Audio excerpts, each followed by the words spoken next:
Welcome back to episode 16 of the Theo Jaffe podcast. Today, I had the pleasure of speaking with Stephen Grugett and Austin Chen, two of the co-founders of Manifold Markets, a play money prediction market company. Prediction markets are like financial markets, except instead of betting on stock prices, you bet on the outcomes of future events.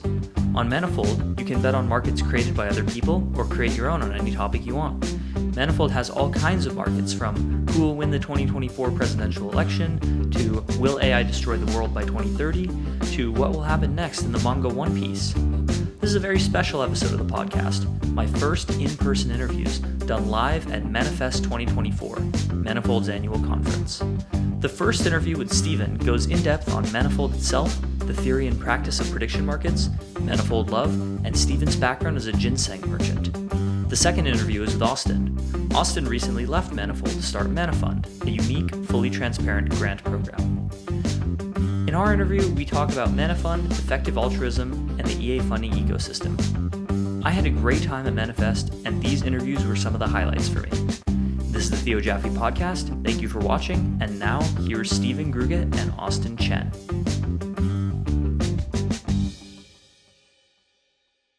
Welcome back to episode 16 of the Theo Jaffe podcast, part 1. This is my first ever live recording.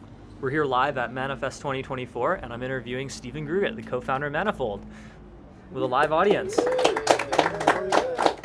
Hey Theo, thanks for having me on. I'm super excited to be on your podcast. Awesome, thanks. So, for first question, Works in Progress just wrote an article called Why Prediction Markets Aren't Popular, which argues that, like, contrary to the traditional view that prediction markets aren't popular just because they're regulated. Prediction markets are actually quite legal in the US, and Kalshi and others are able to do them. And the reason they don't work is that they just aren't very good. So aside from being zero-sum, they're usually quite small and quite illiquid, and that it would take expensive subsidies to make them large and liquid. And also, one of the reasons that Austin Chen laid out in his Leaving Manifold document is because he thinks prediction markets feel insufficiently powerful. So what do you think about that? The first thing is I think the premise is not true. One of my favorite prediction market facts from Robin Hanson is at the turn of last century, prior to the 20s, there was more trading on, prediction markets on U.S. presidential elections than there was on the stock market. Average Americans were, speculating on these sorts of political contracts, and it was hugely popular. So I think that certainly, within the U.S., we would see huge volumes on at least election markets by themselves if they were legal. That's totally a regulatory issue. I think there is the other question though of other use cases besides election speculation. There are right now in the U.S. Some limited regulated markets on things that don't touch on these subjects. And the volumes on these contracts haven't been that high right now. I think part of the reason for this is not necessarily an inherent lack of interest on the part of the public, but the fact that there hasn't been a platform that makes it really easy and simple and engaging enough for the Joe public to consume. So that's one of the things that Manifold is trying to address, and I think this just takes time. The regulatory barriers for prediction markets have prevented adoption in the past. I would guess that in a counterfactual world without any regulation, you would have seen a platform like Manifold arising much earlier with real money, with very large liquid markets. That's a much larger part of public discourse. So if prediction markets were fully deregulated tomorrow, would you leave Manifold entirely based on mana, or would you make it real money, or would you make a separate real money prediction market? I think we would have both. So I think one of the things people don't get about play money is that it's not just an inferior version of real money, but its own thing entirely, and that it comes with a number of advantages. So the benefit of play money is that it's just way more casual and frictionless for people to consume. If you want to get someone to sign up for a real betting platform, that can be difficult. People have all sorts of psychological barriers. They don't want to invest their money. But when it's simple and a game and doesn't come with any financial commitments, it's much easier for people to participate. There's that, and then there's also just the freedom aspect. You can do anything you want with play money. The moment you introduce real cash into the mix, then all sorts of regulations and know your customer and anti-money laundering regulations come into play that make life very difficult. So I think even in a world where real money is fully legal, you would still see a large play money platform catering to this other source of consumer demand. Have you thought about extensively what Manifold would do with real money if you could? I thought, I've obviously thought a little bit about this. I think we would spin up a separate USD denominated version of many of our markets for people to trade on. I think even in a world where it is legal, you would expect pretty substantial regulations. So I would imagine Manifold USD denominated markets would be much more severely limited and on fewer topics than our play money markets, but we would definitely have them and create as many as we could. And what about crypto? If there were no regulatory barriers to that, would you make crypto prediction markets, or is there just too much speculation in crypto?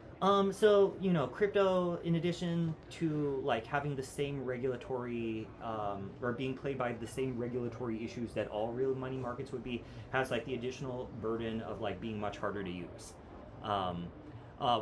This is why one of the reasons for crypto in the first place is this kind of regulatory arbitrage thing, where people turn to these decentralized mechanisms precisely because certain types of contracts cannot be enforced in a court of law in the U.S. But I'm more skeptical on this fuller Web3 vision where everything would have its own token and everyday Americans would be actively engaging on the blockchain. I think that's less likely due to how cumbersome and difficult it is to use these sort of products. So I actually think in a world where with more liberalization and less regulations, you would just see way fewer people using crypto, both in prediction markets and in general. So do you think prediction markets are just fundamentally by their nature zero sum permanently? Or do you think there will be an equivalent to an index fund, something that traders can put their money into to expect some kind of return over the long run? Is there anything traders can do to do that? Yeah, the prediction markets on a mechanistic level are zero sum in that the most common way to structure a prediction market is to have contracts on on shares which pay out if an event either does happen or doesn't happen, yes or no. That's kind of inherently zero sum. For a lot of our markets on Manifold, the environment actually isn't zero sum because there is this third party which is typically, but not always, the market creator who's actively going into the market to subsidize. So I think subsidization is actually very important in a prediction market context. The basic idea is that if you want to have your question answered, and it's on a pretty narrow niche topic, you may not get as much liquidity on that from purely profit-seeking traders. A lot of questions that you may want an answer to have massive adverse selection, where one party naturally knows much more about this topic than the other, and the price would move very rapidly in response to trades. So to cut back against this a little bit, in order to work well, you have to pump your markets full of subsidies in order to entice traders to predict in the market. A subsidy is basically just cash that you allocate, that you put into the market. You can think of it as adding more friction to price movements. The more subsidies in the market, the less the price will move in response to trades. But I think in that sense, it's not zero sum. But I guess the other part of your question is trying to use prediction markets as an instrument to gain equity-like returns. I think that doesn't really make sense to me. Even with the subsidy, it may not be zero sum in the sense that there's a bunch of intentional dumb money in the form of subsidies being added to the market. There still isn't really anything like stock market beta or sensitivity to broad economic growth. But you can't if you for instance, if you select 100 random prediction markets and invest $10 into each, you would expect that to return $0 and not to increase with the size of the economy. But wouldn't like the subsidies that you would need to make prediction markets work in the way that you're describing, like, be like tremendously burdensome to the process, like incredibly expensive?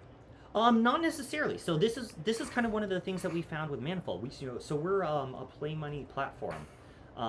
If the user experience is sufficiently compelling and game-like, you can get a huge crowd of people, such as the people in this live audience today and attending Manifest this weekend, who are interested in prediction just for the sake of it outside of the monetary rewards. And when you have this system set up, that means you can get by with like a much lower subsidy than you would if you were like actively going out and commissioning the traders to like give you your forecasting estimate.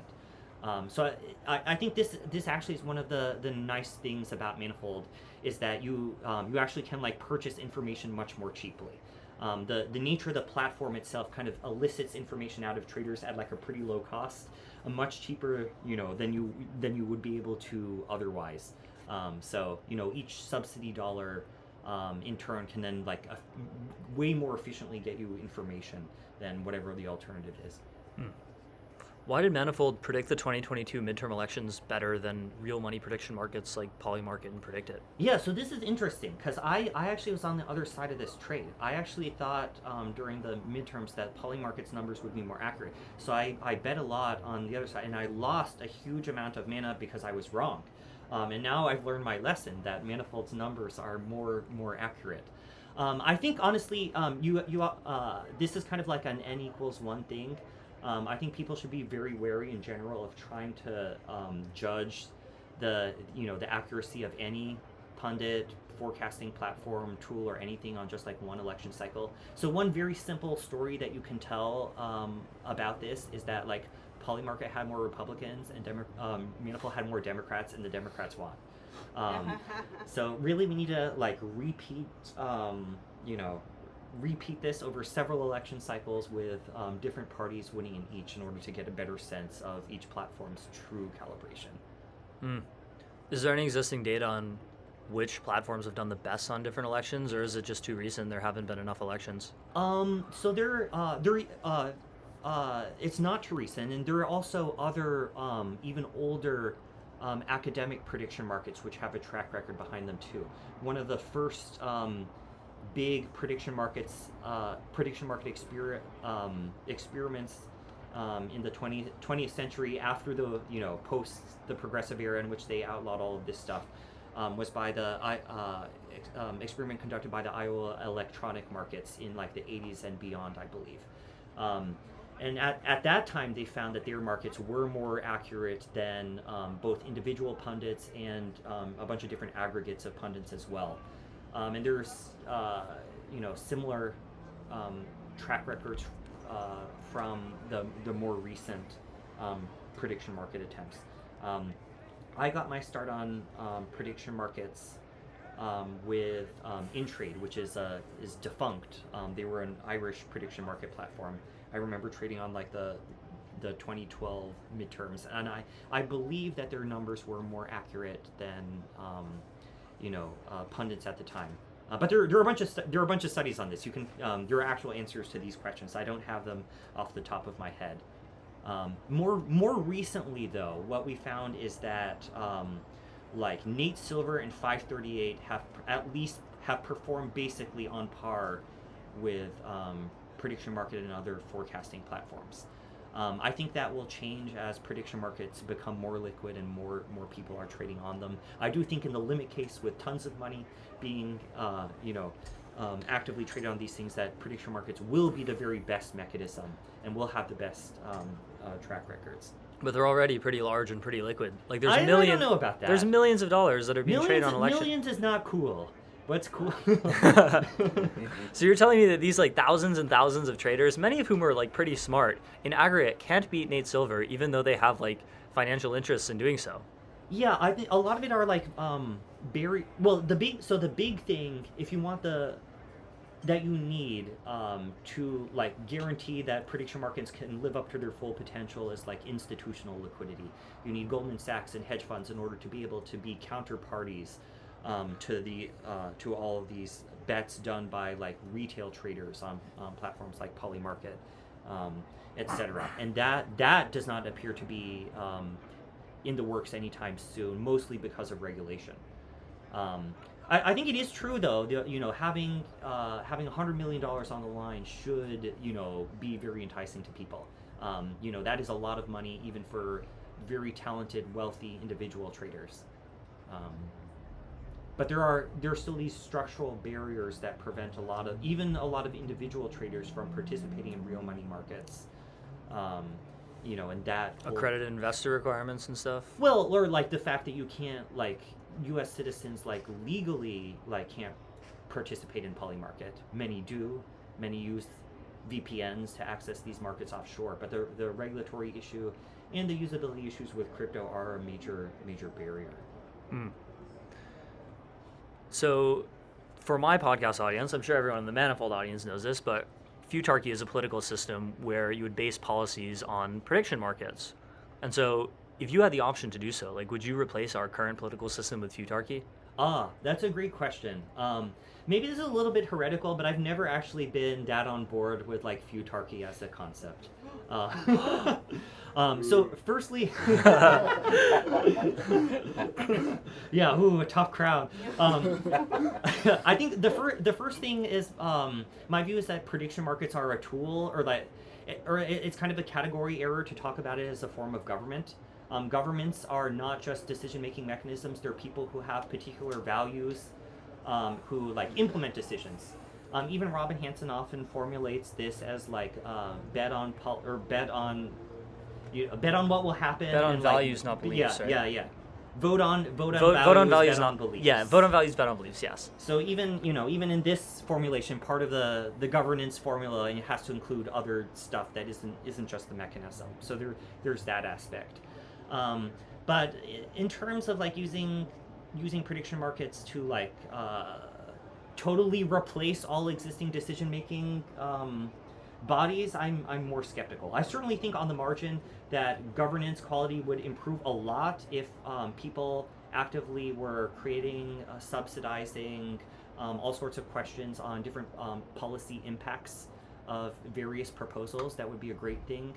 Things people have talked about using NGDP futures to help central banks determine their monetary policy. I think all of those are great things that we should be doing. In terms of turning everything, in theory, a sufficiently liquid decision market on topics where decisions can be, enumerated exactly in some domain should be good.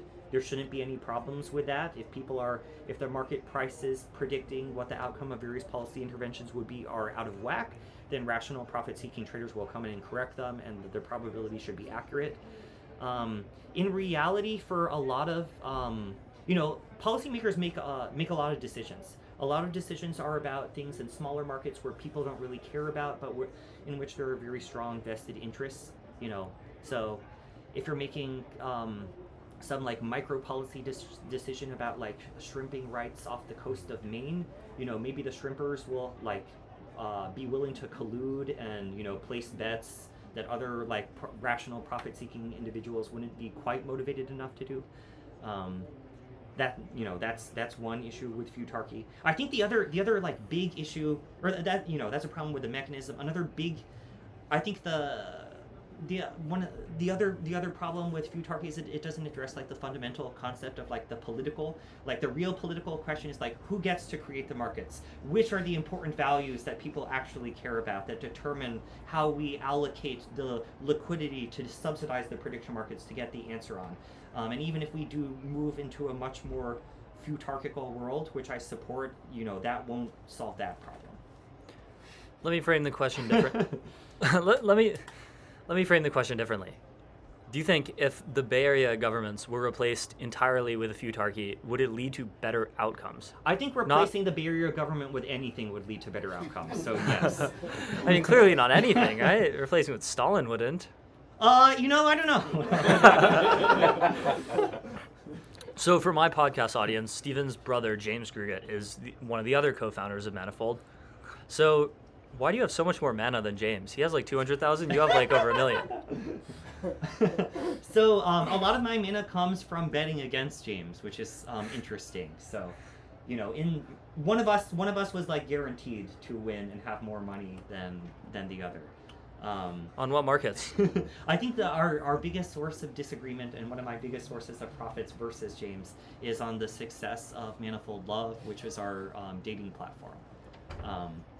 I guess for the benefit of Theo's audience who may not have heard of this, the basic premise of Manifold Love is that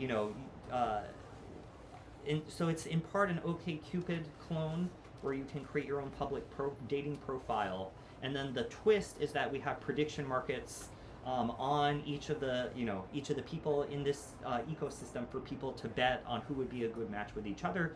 And the thinking is that your friends, relatives, or other random strangers who scour through your profile would be interested and motivated in matching people off based on this, and that would be reflected in the market prices. So this obviously this is an insane sounding idea. This is a thing that people in the outside of the Bay Area would not do and would probably roll their eyes or laugh or some combination of all of these things. So I first want to say that even though I never believed in this as a large venture scale business, it actually has been successful in producing multiple long-term relationships which are still going to this day. Who knows, maybe they'll result in marriage or something like that. So I think it's too easy for people to cavalierly dismiss crazy Bay Area ideas involving prediction markets, and even if they don't live up to the full hype, they're still capable.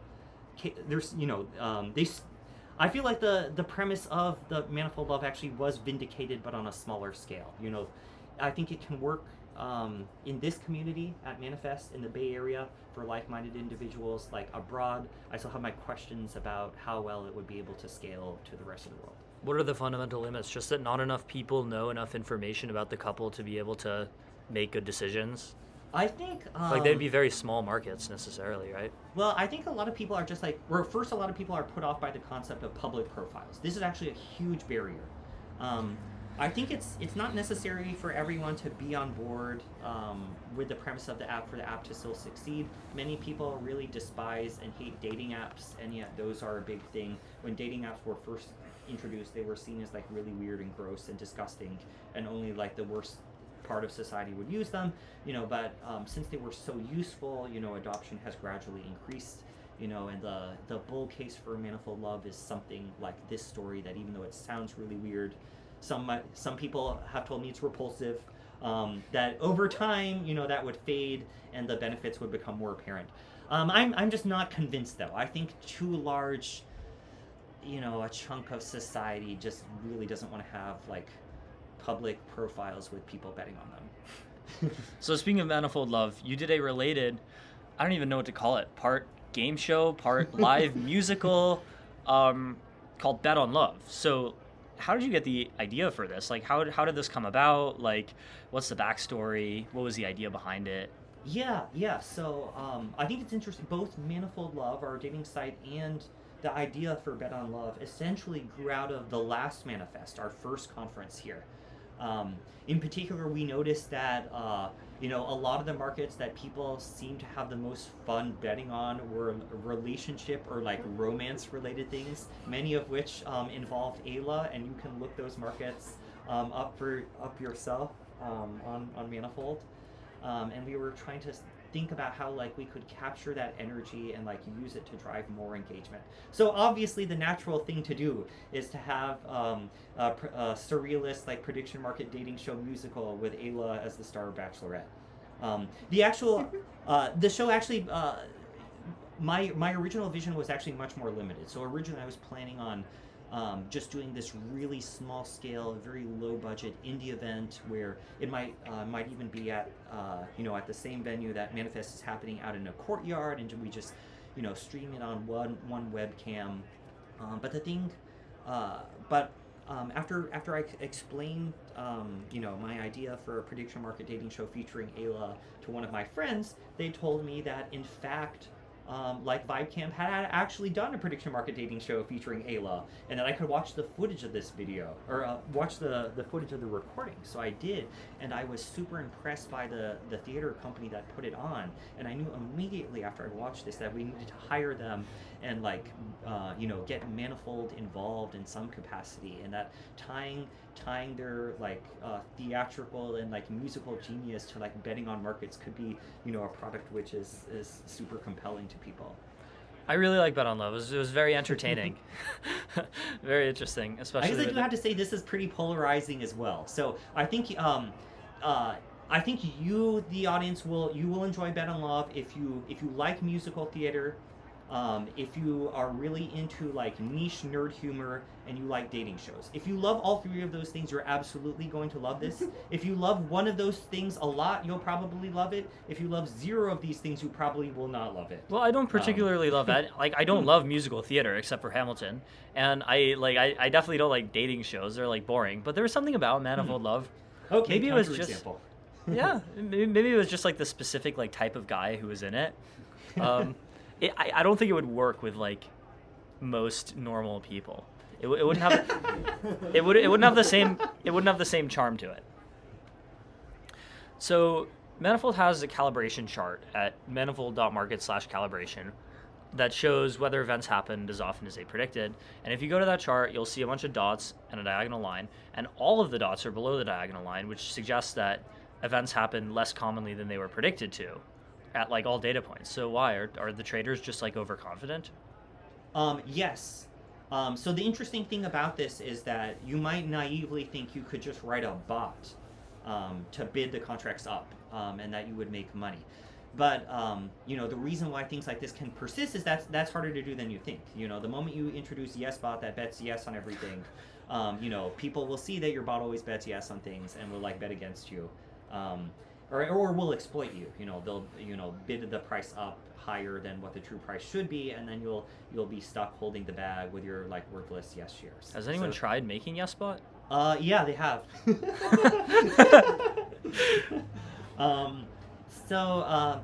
Yeah, I think it is interesting. So I guess one of the first things about our calibration chart is that it's just a fire hose of all of our markets. So it includes even really pretty low quality markets and markets that don't have that many traders.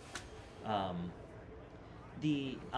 suspect if one of our users actually has created this website called Calibration City that allows you to filter create calibration charts that are more granular and targeted towards markets with whatever attributes that you want to have 1,000 traders or that are on particular topics. I suspect that if you added more filters to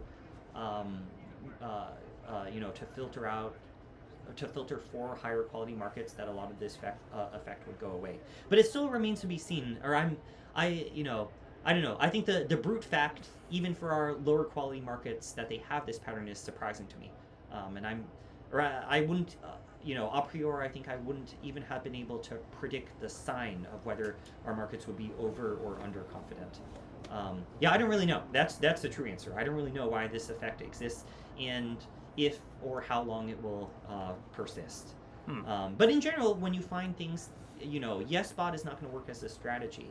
But if you do see consistent, wrong patterns in markets, you can do more sophisticated things to try and correct those. So this is a sign that there are possible trading strategies that you could use to profit from this, since it does appear to be pretty systematic. So when you were on the Doorcash podcast a couple years ago, you told them basically that you don't like insider trading, even though a lot of prediction market people do, because they think it makes prices more efficient. But no, I love insider trading. on real financial markets. Insider trading laws. Yeah.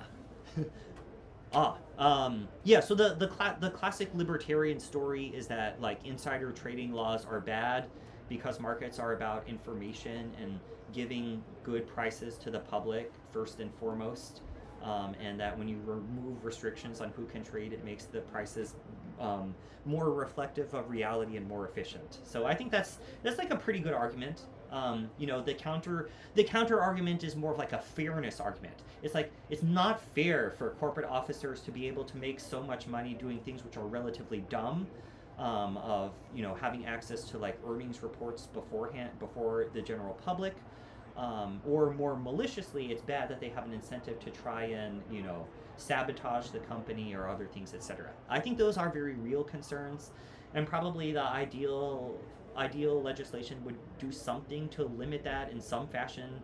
Maybe I think absolute chaos would work.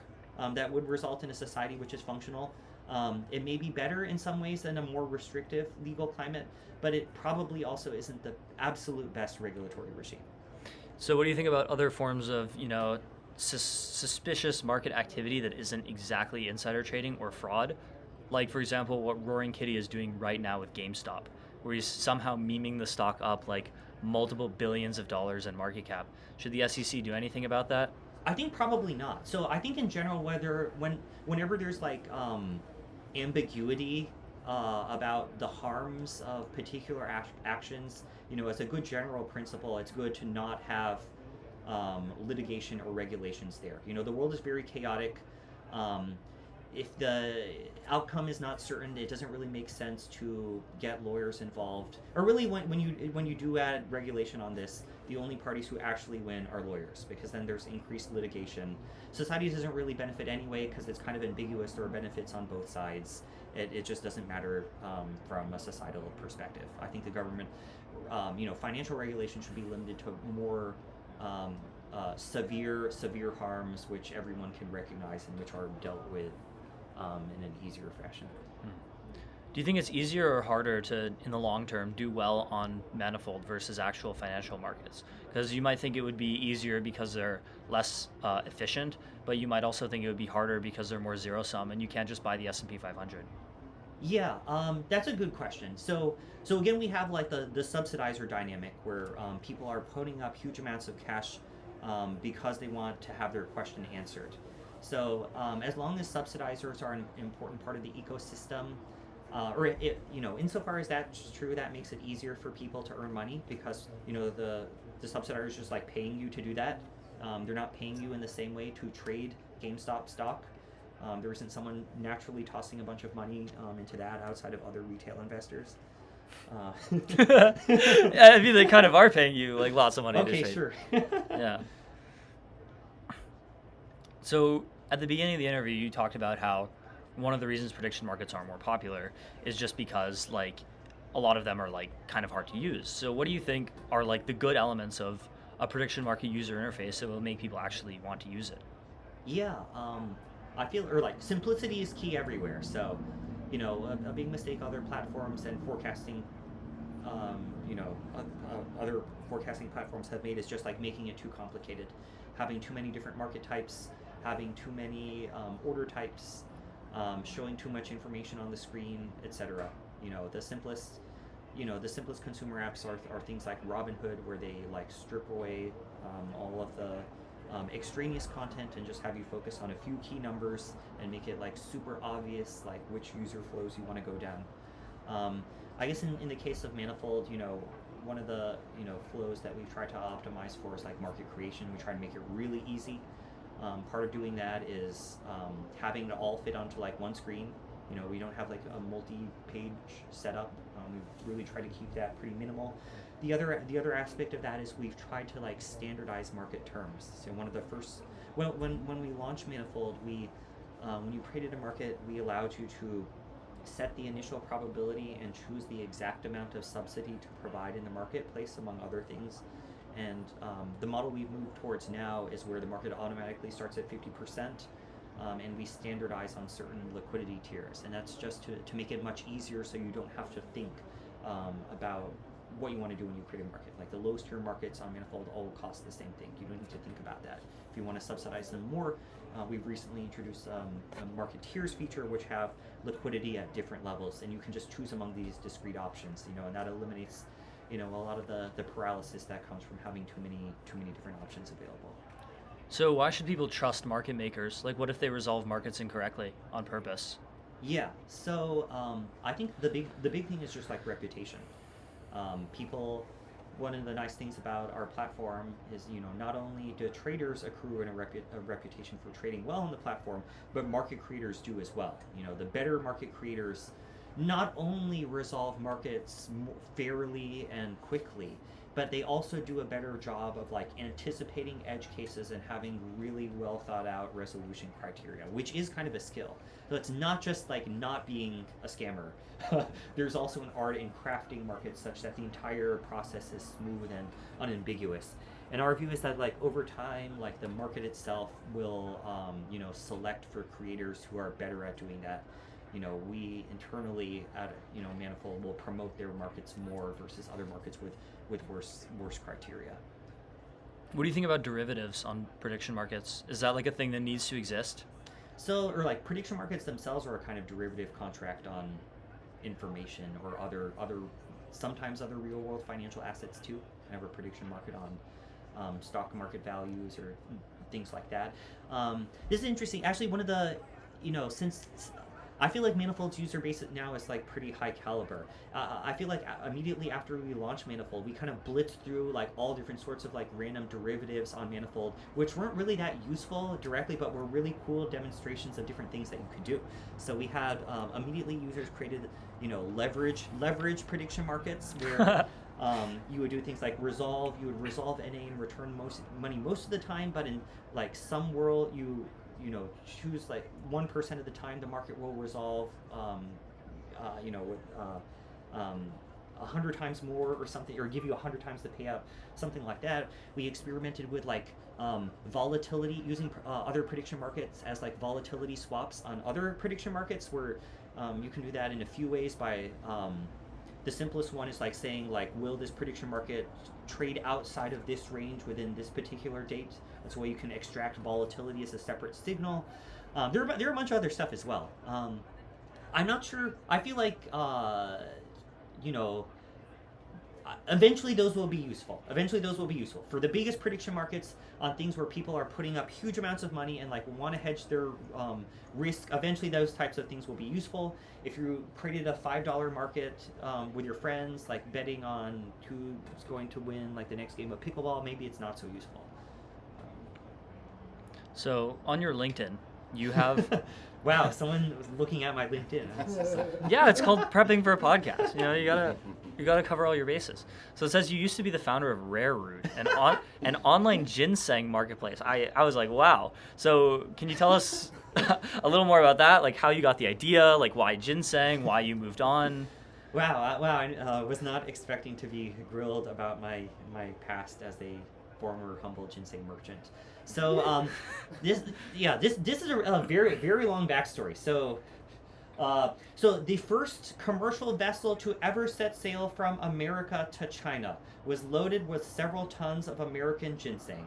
And American ginseng is a separate species from Asian ginseng, indigenous to Appalachia, and like pretty closely associated historically with like the fur trapping trade. Fur trappers like Daniel Boone would like collect ginseng and sell it to these ginseng merchants, who would then ship it overseas to China during the off season for the fur trade. So there's this very long history of trade to China flowing in the opposite direction of what you think. I guess the key facts about American ginseng today is that it wholesales for like $1,500 a pound for the simplest type of roots. If you have a really many Chinese people value roots that have very interesting shapes. So if you have an exotic shape, that can be worth a ridiculous multiple over the base wholesale price. Like what? So I think like the most expensive individual ginseng roots have sold at auction for like $500,000 to like $1 million, just like a root. Wow. Because it's ginseng kind of has the occupies the same cultural position that like a really like a bottle of wine would in the West, where it's like a thing you would give your boss if you don't know what else to give, and that there are different gradations of fanciness, and you can calibrate your gift to whatever, you know, position or like level of formality that you want. Anyway, so that all that is to say, my random crazy business idea was to try and become like the Alibaba of American ginseng, because I noticed that there were a bunch of like middlemen between like the growers of American ginseng roots in Appalachia and like the ultimate consumers in China. There's like several layers of middlemen in the US. Typically ginseng is like exported to Hong Kong and then smuggled over the border to mainland China so they don't pay any taxes into this random little town with a bunch of Chinese medicinal products like in southern China before it's then shipped out to the rest of mainland China. So I was trying to think about ways to like disintermediate a bunch of these layers of middlemen through a website. And I think it's a kind of cool idea, but the problem is like no one in the Chinese traditional medicine world operates at like startup speeds. And they're much more set in their ways than like people in Silicon Valley. And I ultimately realized they would probably take like a decade to build a serious business in this domain, and that there were a lot of other interesting things I could do instead, like Manifold. Did you make it past idea stage? Did you ever sell any ginseng? I did sell a little bit. I only had like one or two sales, or I had like 2 or 3 sales total. So not a huge success. So, do we have any questions from the audience? Yes? Why don't Americans consume American ginseng? So, speaking of the mic, why don't Americans consume American ginseng? Yeah, so they actually do. So because there is, you know, this cultural history with Appalachia, like people in Appalachia actually do consume American ginseng. I've also heard that like truckers, if you're in a truck stop in like the South, that they will sell ginseng. And the probably the most common way that Americans would consume ginseng is like in Arizona iced tea. So that's like a pretty common thing. That's mostly Chinese ginseng though, not American. Yes?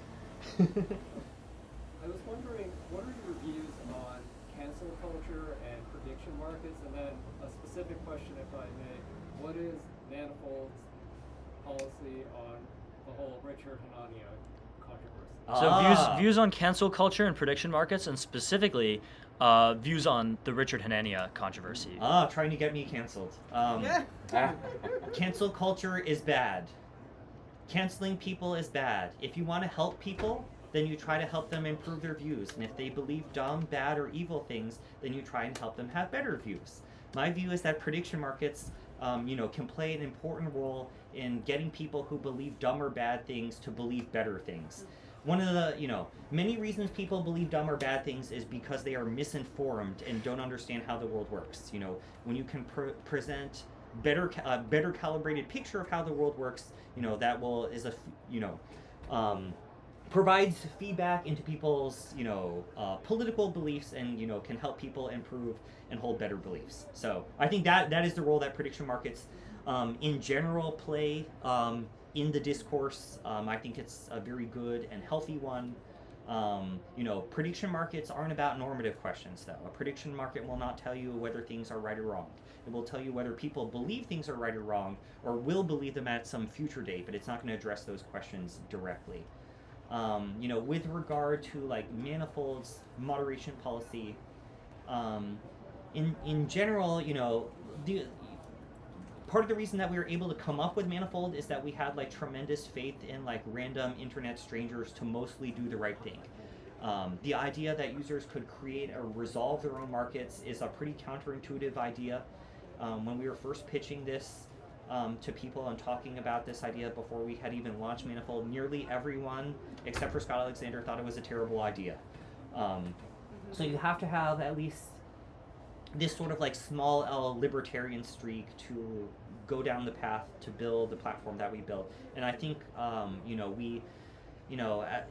you're probably unsurprised to hear that we try and carry this philosophy forward in our moderation policy as well. We really we want Manifold to be like culturally neutral. We want Manifold to not take actively enforce particular political sides or stances on issues, and we really would prefer to allow as much ideological diversity as possible.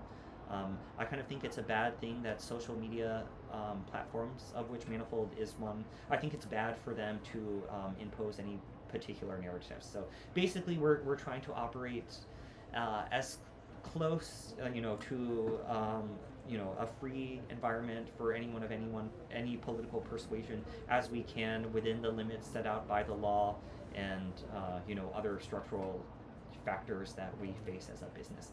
With regard to the specific case of Richard Hanania, I think it's bad he was canceled. What specifically was this for the audience? I think the original thing that set off his cancellation was it came to light that a decade previously, when he was a college student or something, he wrote a bunch of dumb articles under a pseudonym, and some journalists discovered that the pseudonym was him and released these. In the future, he released some statements saying that he disavowed the dumb things that he used to believe and doesn't believe them. And for most people, many people believe really dumb things in college or as teenagers. I think this is I think this is important as a society to understand. People should not be held accountable, or people should not be publicly punished as an adult for things that they believed as a teenager.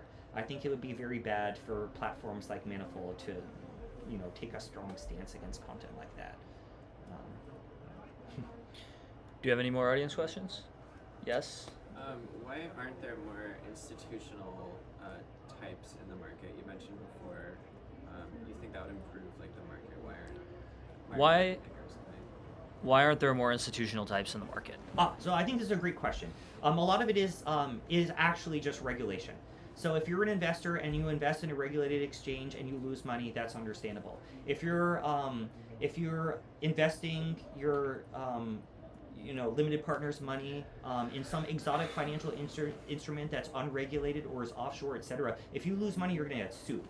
So this basic factor prevents a lot of institutional capital from moving into unregulated domains. If there's enough money in this space, then eventually that demand will emerge. Crypto is a good example of this. Crypto, even right now, is still not legally kosher everywhere or even in the US, but there's beginning to be more and more institutional capital pouring in just because the opportunities are there. So the other reason why there isn't more institutional money in prediction markets is just that there's not that much money in general. I think similarly to crypto, the trajectory that prediction markets and Manifold in particular will follow is that we're starting with the consumer use case. Once we get more consumers and retail trading volume on our platform, eventually over time, institutional capital will follow, especially if that's accompanied by deregulation. Anyone else? I guess I have a question. Is there a role that journalists and media publications can have in, maybe being incentivized to help resolve certain difficult questions or participate in that process for prediction markets? Is there a role that journalists and media can play in resolving questions? Sure, yeah. So even today on a lot of markets on Manifold, you'll see that a common type of resolution criteria that people will employ is deferring to mainstream media to decide the outcomes of markets, particularly in cases where outcomes are ambiguous and you need some independent, neutralish source to make some sort of judgment call. For instance, we had a market recently on whether in the Israel Palestinian conflict, whether there would be an invasion of Rafah. So invasion is actually a totally ambiguous term. There's no strict legal definition of invasion. If you created your own personal market on whether it was an invasion in your heart, people may not bet on that because they don't trust your ability to, have a reasonable understanding of what that means. So, we've had several markets on whether the New York Times will call it an invasion.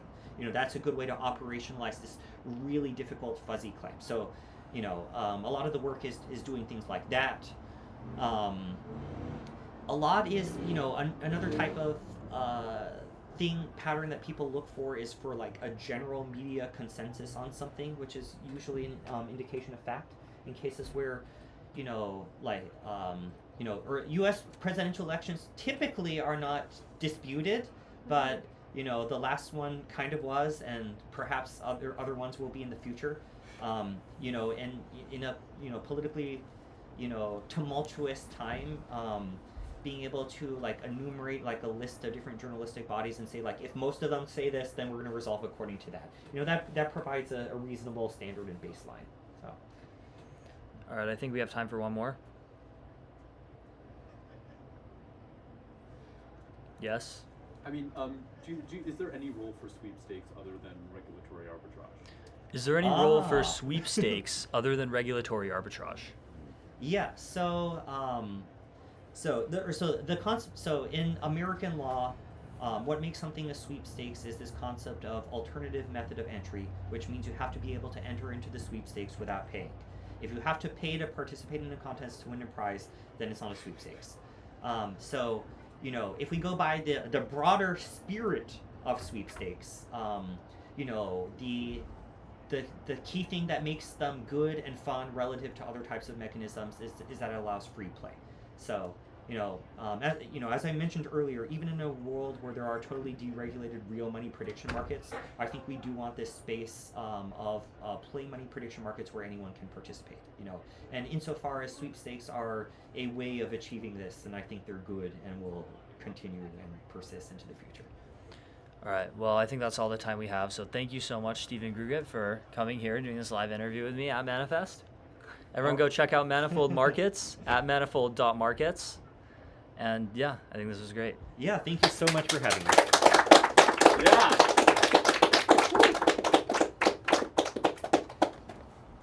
Welcome back to episode 16 of the Theo Jaffe podcast, part 2, again, live on day 2 of Manifest. Today, I'm interviewing Manifold co-founder Austin Chen. Hello, glad to be on here. Yeah. So, first question, 67 days ago, on April 2nd, you officially left Manifold, and in your farewell post, you gave 4 reasons for doing so. Okay. Manifold is stable and doesn't have much left to iterate on. You're not excited for the next steps, including the pivot. Prediction markets are insufficiently powerful, and short AI timelines, muddle everything up. So the Manifold market so far, as of yesterday, said that there's an 8% chance you'll regret it in 2 years. So I'm assuming you don't yet regret it, but do you have any more details to offer, especially on the prediction markets being insufficiently powerful? Yeah, the prediction markets being insufficiently powerful is a point I've thought many times throughout my tenure at Manifold, working on this thing, right? It was pitched to us as like a revolutionary mechanism, a thing that would help us figure out what the future will hold and figure out how to navigate, the many decisions you have in the world. So one thing I noticed pretty early on is that a prediction market can only tell you very few bits of information. It basically will tell you like how likely the thing is from like 0 to 100%. That's the main source of information that a prediction market by itself gives you. But you need a lot of bits of information to navigate the world. When you're making a decision like, what policy, what features should I implement for Manifold? That was a common thing we came back to again and again as we're like, living the startup life. It became very hard for us to dogfood our own markets and usefully use them to figure out what should we do. And at some point I was like, if we who are the biggest fans of prediction markets and Manifold and have created hundreds of these on our own site cannot figure out how to use this mechanism, this prediction market, to make James, my co-founder, has thought of some pretty interesting mechanisms to try to get around this. If you look at a prediction market, most of the bits of information are in the question itself. That's like a sentence about will this thing happen? Where this thing is like pretty well specified. So James thought to invert the traditional market structure and let people submit the questions and crowdsource the question creation part as well. That could hypothetically generate like a lot more bits of information, I guess. And I think that's interesting. That mechanism hasn't proven out to generate really good policies, really good paths, really good plans for navigating the future. So I still think we're kind of like at the drawing board with regards to how do we use these kind of predictive mechanisms to make better decisions. And yeah, that was probably the thing that got me. I was like a true believer in the beginning that like futarchy, that prediction markets can really help us do act in the world. And now I still think that there's a good like business in prediction markets. Like they provide fun, they provide a game that people enjoy like betting on. But I'm less sure that these are the things that will help us navigate. If they can provide like foundational governance value to society, what areas do you think that prediction markets would actually be better than the alternatives in for predicting? Yeah, they're a pretty good aggregation mechanism, one that like doesn't really exist in other areas. So they can, if you have like people, if you're trying to figure out what a bunch of people believe, you can kind of like try to cohere all of that into a single point. Like you can get a much better question of like, what does the world believe about whether Biden or Trump will win by having the bet on a prediction market than you can with a variety of other mechanisms. So I think the aggregation function of prediction markets is probably the like most valuable one. And besides just aggregating all the data into a single like percentage estimate, you also have like when they are on Manifold, we get to do other things like have people like ask comments and bet back and forth, which is like additional add-ons. They're not core related to prediction markets, but they're like, you know, as you extend this functionality and people are all in the same location, you get additional like knock-off benefits. So those are some things that are good about prediction markets still. So now you're working full-time or mostly full-time at Manifund, which is a very unique like charity organization that has a whole bunch of unique features, like for example regrantors. Yeah.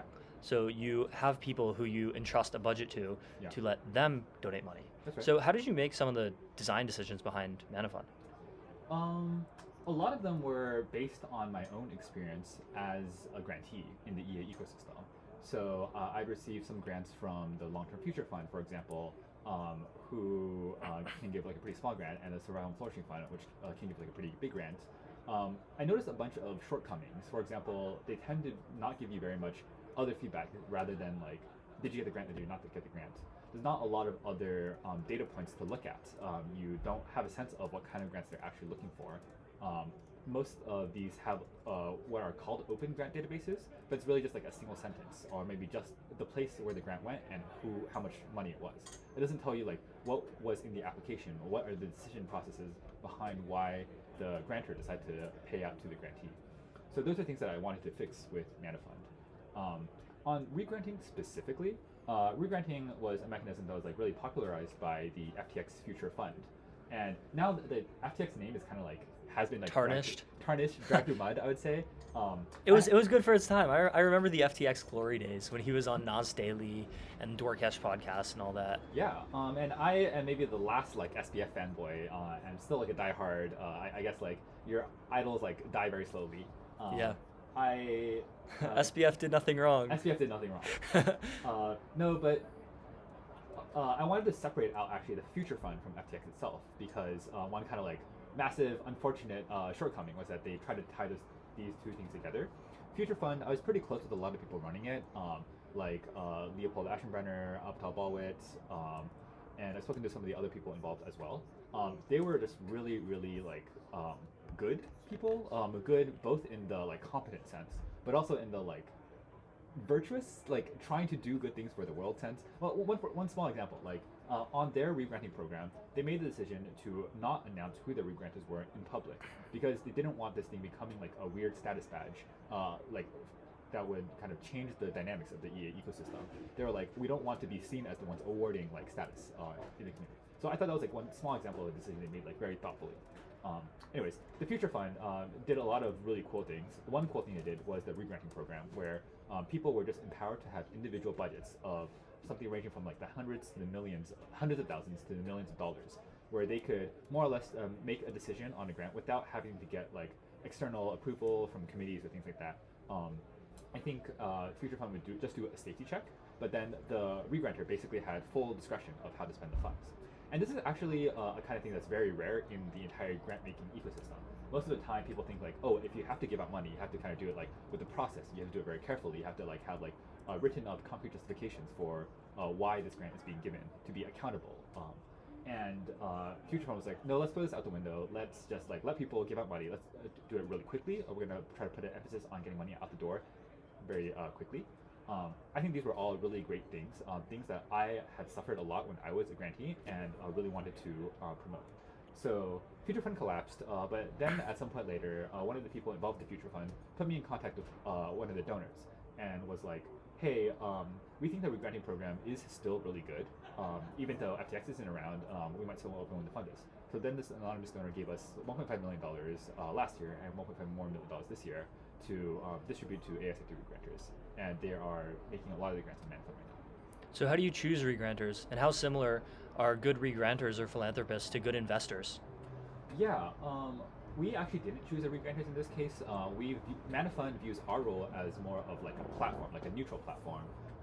The grant maker, the person who provided the funds, had about like 5 or 6 people in the AI safety space. We kind of like validated their picks. We like looked over them, made sure they looked like they were going to be able to give grants in the AI safety space. But we did not make the decisions on who the regrantors were. What was the second part of your question?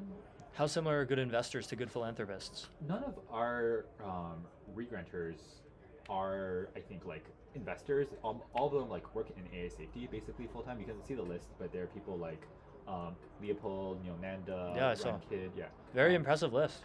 yeah. I mean, I think we like worked pretty hard to like try and help like find good people. But again, it was up to this anonymous person whose identity is still not known to the rest of y'all. I think they already had some connections to these list of people, and as a result, that's how we like got the list of regrantors in the first place. So why should someone donate to Manifund over something like GiveWell or Open Philanthropy? You can't even donate to Open Philanthropy, so that's like one reason you should give to Manifund. If you want to give away your money, like OpenPhil won't take it, as far as I can tell. Unless you're Dustin Moskovitz, I guess, then OpenPhil will take your money. GiveWell does take your funding. GiveWell only donates basically to projects in the global health and development space. That's mostly things in like projects in Africa or other ways that they can find to like help out humans very cheaply. So depending on what your worldviews are, if you believe that humans alive today are important, but maybe less important than the welfare of animals because of the amount of funding in these spaces, you might want to give to a different like animal welfare related fund. Manifund doesn't have too much of that. What Manifund does have a lot of is AI safety research. So insofar as you think that like the future of humanity, like humans living in the future are still a pretty neglected cause, you might think that, giving to projects on Manifund would be good. Right now, it's not really the case that Manifund like even accepts that many like direct donations. Most of the time when you go to Manifund, you are screening the projects yourself. Manifund is kind of like a Kickstarter where you can just like look at the project proposals and yourself decide like, I think this is promising, I think this is a shot, I think I want to donate to this. This is actually, I think, closer to the roots of EA than GiveWell is today. Because today, when you go to GiveWell, you kind of think like GiveWell is this like one trusted institution. You can just give money to them and they will like distribute it wisely. But back in the day when like EA was just getting off the ground, when GiveWell was just getting off the ground, there was no other like trusted source they could look to. They had to do all their decisions themselves. So I actually would say that like if you are in the position of trying to give some money, it's a really good thing to like make that decision yourself a little bit. Try to put yourselves in the shoes of a grant maker and try to evaluate like, oh, this project that is about to go out, like, will it work? Are the founders good? Is the plan of impact good? This is the kind of thing that the people at GiveWell, way back when it was getting started, had to think a lot about. Nowadays, EA has become a lot more like institutionalized in a way that like I don't quite like. In that like you just try to guess like, oh, who are these people who are smart? It's a little bit more political, a little bit more like affiliation based rather than like do your own research. So Manifund lets you do your own research and make your own decisions about what to fund. So earlier you were talking about Dustin Moskovitz. Yeah. So how much power do people like Dustin Moskovitz and Kari Tuna and Jan Tallinn have over the EA funding ecosystem? Is there like a centralization risk there? Yeah, and this is a thing that like lots of people in EA discuss. I don't think as a practical matter like Dustin or Kari have that much direct influence because they don't make day-to-day like governing decisions at OpenPhil. So like if you think about like the feedback loops involved, if they want to make a change, they'll probably like communicate it out to this like 200 like a person organization, and that message then has to like trickle down to like all the different like grant makers and people who support the grant makers at the OpenPhil institution. So I'd say like OpenPhil plus Dustin and Kari, who are maybe the largest like voices in OpenPhil, but still like I think less than 50% of the stuff that gets done by OpenPhil you would like causally attribute to coming from the heads of like Dustin or Kari, something like that. the OpenAI as a whole is a big influence in the EA ecosystem. Yon, I think, does more direct like thinking about what to invest in and does make those decisions. They're both, I mean, big players. Manifund is trying to, kind of be the place where all the other like smaller players can find all the other grantees and kind of set up the marketplace, the clearinghouse for that. How would Manifund's priorities change if its annual budget were $1 billion or 10 or 100?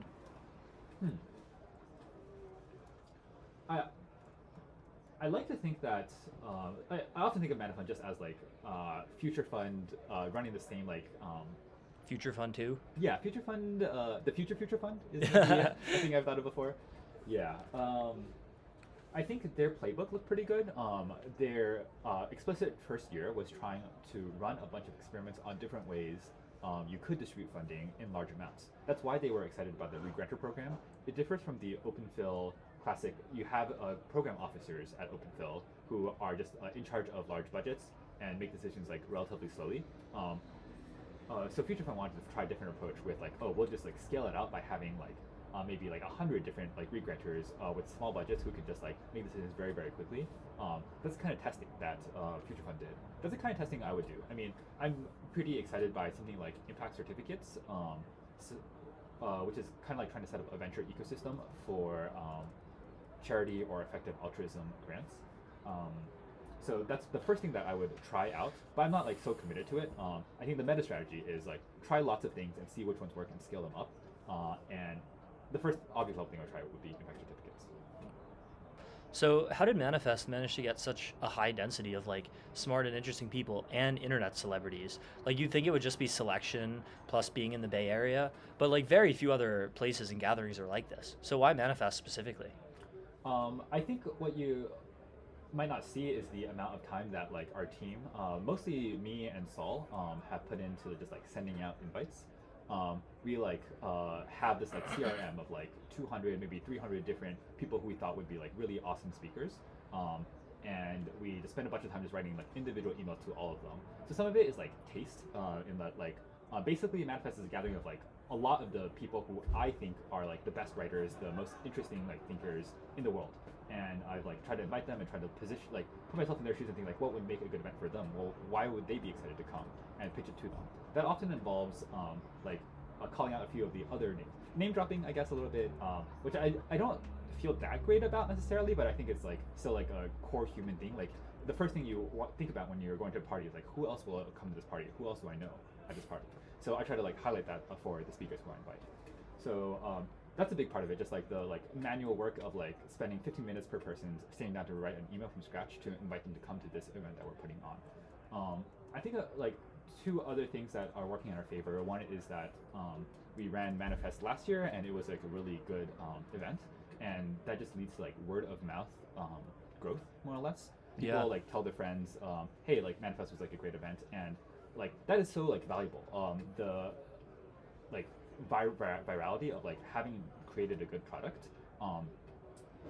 They say like if you build a better mousetrap, people will beat a path to your house. And I've kind of seen that with Manifest, I think. So many people have said like, my friend told me about Manifest that it was so great last year, I couldn't miss it this year. Yeah, I got massive FOMO last year when it was happening. And so I had to make sure to be here all summer so that I could make it to Manifest. Oh, well, I'm glad that you were here. And grateful to have you here with you. Yeah, well worth the $200. 200. Oh, because you got a student discount? Student ticket, right? Yeah. There's a separate like digression about like how we use pricing discrimination a lot at Manifest. For the speakers, there's basically like a negative price. We will like pay for some of their like flights and housing. For like students, we try to like make it relatively cheap. I try to charge people who have a lot of money a lot more. That goes into the like economics of making this whole thing viable. But just to finish answering your question, I think the last part about like how a lot of really cool people come to Manifest is that we kind of looked out with prediction markets as a topic. It turns out that many of the like really smart people in the world just think that prediction markets could be cool. At least they're kind of open to weird mechanisms, and this is pretty differentiated. A lot of the rest of the world has not heard about these things. So it turns out that running a conference just on prediction markets will draw out the right crowd. I don't know if this will sustain, especially if like Manifold actually succeeds in growing. Like I don't think you could do such a good conference on like blogging, for example. but we'll see. Because it's just not differentiated enough. I think so, yeah. Or like especially like podcasting or like TikTok or something. Yeah, and I don't think those would be nearly as highly selected for interesting people. Earlier we were talking about Sam Bankman-Fried and how SPF did nothing wrong, Stan SPF. So how much do you think the status of EA has been damaged by him? Quite a bit. I don't know if I'm the best person to answer this kind of question. I'm like relatively new to EA, only got into space like a couple years ago. My sense is that like, yeah, it's just much harder to be like unapologetically EA. You always have to kind of like caveat with like, oh, but the SPF thing, etc., etc. And I do know that I feel like less like intellectually excited by EA, either its ideas or its participants nowadays than I did like 2 years ago. And I'm not sure if that's like because of the SPF thing or they were just like coinciding for other reasons. So a lot of what you do at Manifund revolves around future of humanity kind of stuff, including AI and AI existential risk and safety. So how have your views on OpenAI and AI in general, especially because you just did a podcast on OpenAI, but how have they changed since the Leopold Aschenbrenner piece the other day, if at all? Unfortunately, like the Leopold piece dropped during Manifest, so I haven't like read most of it. I don't think my views have shifted that much, but yeah, again, like I just haven't really read it in depth. I only skimmed it. Hard to answer. What about all the OpenAI drama over the last couple of weeks?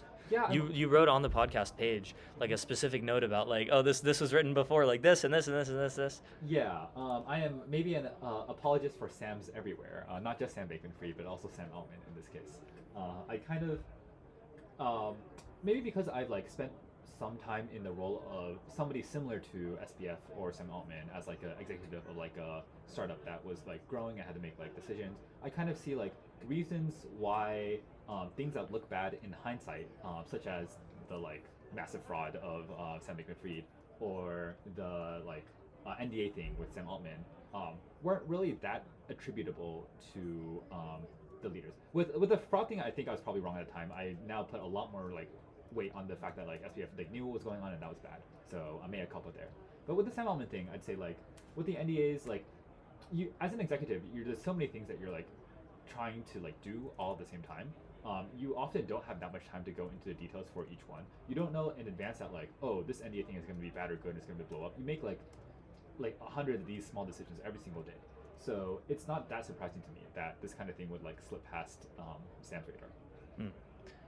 So in EA a lot, there's this concept of hinginess, which relates to whether it's better to donate money now or invest money for the future.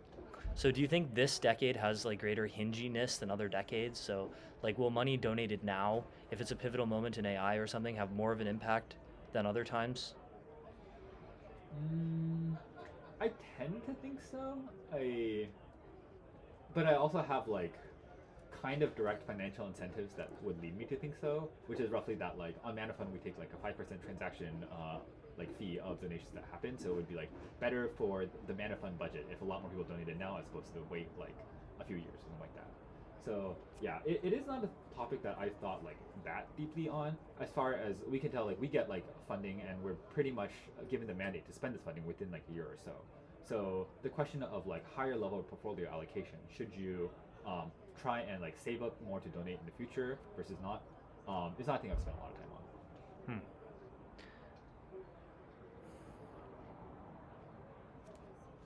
Why do you think more philanthropic organizations aren't open?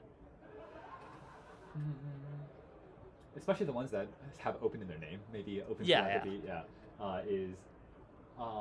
Is it a naming curse like OpenAI? OpenAI, Open Phil, yeah, and it just becomes like an unfortunate albatross.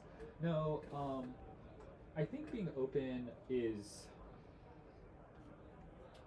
I don't think there's that much pressure on philanthropic organizations to be open. Is that true? No, there is some. Like, you know, people want to know where money is going, especially if they're donating. There is some pressure, but there's pressure to be open to your donors. There's not as much pressure to be open like to the general public, I guess. I feel like it's a very common thing for like a philanthropic org to host like a dinner event where people show up to it and they will like talk about what they've been up to. But it's not as important to like publish like a blog post or like a YouTube video to get the same message across. And that is like back to the way philanthropic organizations like fundamentally like the lifeblood is donations. So a lot of it is optimized for the donor flow. I think in like EA probably does like somewhat better at this than most other philanthropic orgs. They try to not consider the donor the end user, but rather I think of the like recipient of the good stuff, the person whose utility is being maximized as the end user. Yeah. So philanthropy is like very difficult in some sense, much more difficult than like regular capitalism, because you have to deal with like three competing parties: your donors, the people who are like doing the work, the grantees, and then the recipients of the good stuff, I guess. And with like typical capitalism, the people who are receiving the good stuff and the people who are paying you, the donors, are the same people. So you have more of like a tight like feedback loop. You know that like whether or not the good stuff is actually happening, because they will keep paying you money if it is and stop paying you money if it's not. Yeah, this is much trickier in philanthropy, and it does lead to like all kinds of weird things, such as the like incentive to like, not necessarily incentive, but just lack of an incentive to like talk more about what's going on. I mean, it is also the case that like many like capitalistic institutions are just not that open. Like most companies are closed source, for example. They don't like publish like most of what goes on internally. They view that as like a differentiating advantage. Yeah. What do you personally think are some of the best projects that Manifund has funded, and why those specifically? Yeah, I'm biased because as a regrantor myself, I usually pick out the ones that I put money into. One that comes up is Lumina probiotics, the tooth bacteria thing. Yeah. Yeah. That one we were very early on. It was like before even Aaron had like secured the sequencing for this. He came on the Manifund and was like, "Hey, I think there might be an opportunity to get this bacteria and then like give it to a bunch of people. I think this could be a good like charity. I think this could be a good business." And then we actually invested in that very early on. So I think like the fact that it is so like well known, widespread, at least within the rationalist EA community today, is kind of like a success in regranting stock picking, I guess. I think most of the grants that are on Manifund I think are pretty good, but here is another like kind of like issue with or maybe like issue with philanthropy. Like I don't actually have that much expertise in AI safety. My expertise is like startups and like building websites and technology. We are trying to run this grant making program on behalf of like people in AI safety. So my like sense of whether our grants that we've been giving out have been good is mostly just like based on like secondhand reports. Like, do the people who I respect think that the grants are good? And they mostly do. Our donor thought they were good enough to want to renew the program for a different year. That is the, I think, like strongest signal I have that like we're doing something like worthwhile. Otherwise, it is hard to say, especially with AI safety specifically. It is such a field of like really long feedback loops. Like in some sense, like did the world like explode or not? We won't know for like another like 5 years. And the projects that we're working on in the meantime, did they causally affect that or not? Very hard to say. 5 seems a little short, no? Maybe. I think my timelines have like gotten a little bit longer. Timelines are another thing which I am not like an expert and like maybe you shouldn't really listen to me about. But maybe like a year ago it's much more like short timelines, doomerish. But yeah. Yeah, I think I was probably also more doomerish a year ago. Yeah. But wouldn't short timelines have like a significant impact on your philanthropy? On like me as an individual philanthropy or like on. Yeah, either you or Manifund. Like, would you fund Lumina if you knew that like AGI, like benevolent AGI, was coming in 5 years that would be able to like cure mouth diseases itself? Yeah, that's a great question. I think yes, because I think concrete wins are really important of the kind that Lumina has like basically already delivered. It's still a little bit hard to say if the like how effective the bacteria is because it hasn't gone into like a lot of people's mouths for like a trial, but I think like winning is just like super important, and like insofar as Aaron like builds up the like skills set of being able to like market a thing and promote it and like share with a bunch of people, I think that will be robustly useful in the coming like AI future more or less. So I think like helping him accomplish this goal will also mean that like in like 2 years if like AI stuff is going nuts, he will have a lot of the like capacity, like resources, network, talent to be able to like help out with that. I think he actually wrote in his Manifund application that like he would prefer to be doing like something AI safety because he thinks that's more important. But this is just like such an obvious like low-hanging dumb thing that society is dropping, the fact that we does not have like cavities at all, that like someone should go do this, and he was the one who thought about it. I wonder what other low-hanging fruits are just sitting there like that. Yeah, I think chasing that is actually probably like much better for the next like smart EA person who's trying to figure out what to do than like trying to like upskill on AI safety. Yeah, I mean, I guess if everyone is doing AI safety and there's no one left doing anything else of value, then yeah. So are there any questions from the audience?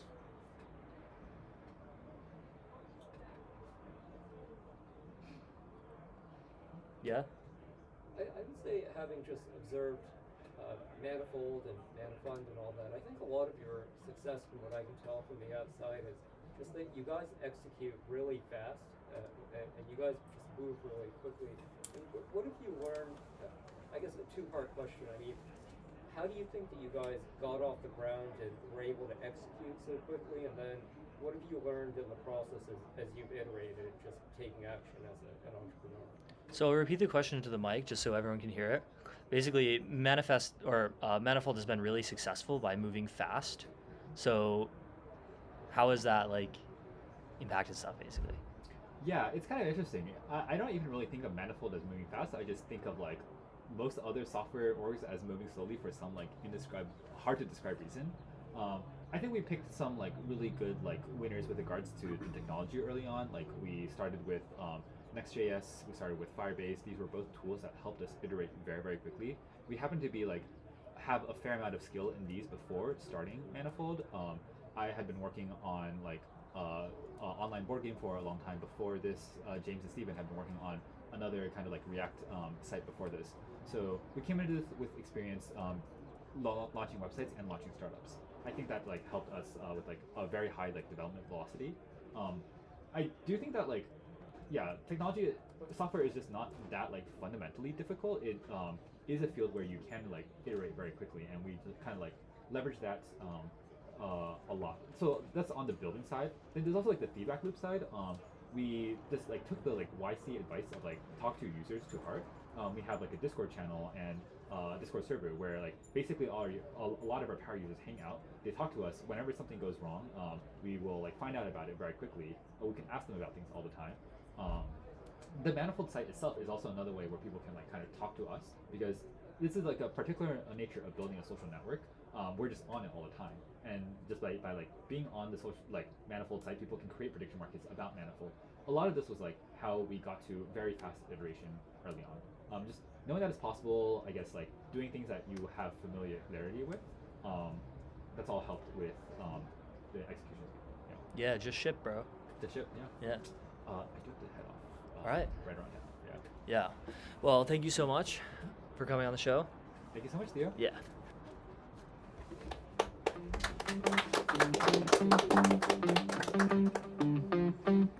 Thanks for listening to this episode with Stephen Grugett and Austin Chen. If you like this episode, be sure to subscribe to the Theo Jaffe podcast on YouTube, Spotify, and Apple Podcasts. Follow me on Twitter at Theo Jaffe, and subscribe to my Substack at theojaffe.com. Some of my biggest takeaways from this episode include: prediction markets work better the more large and liquid they are. It's fundamentally hard to apply them to certain areas like dating. And there's a lot of room for innovation in philanthropy, like what Manifund does. Be sure to check out Manifold Markets at manifold.markets, Manifest at manifest.is, Manifund at manifund.com, Manifold's Twitter at Manifold Markets, Manifund's Twitter at Manifund, and Austin's Twitter at AkrolSmear. That's AkrolSmir. All of these will be linked in the description. I had a great time at Manifest and really enjoyed doing a live in-person interview with an audience. I hope to do more soon. Thank you again, and I'll see you in the next episode.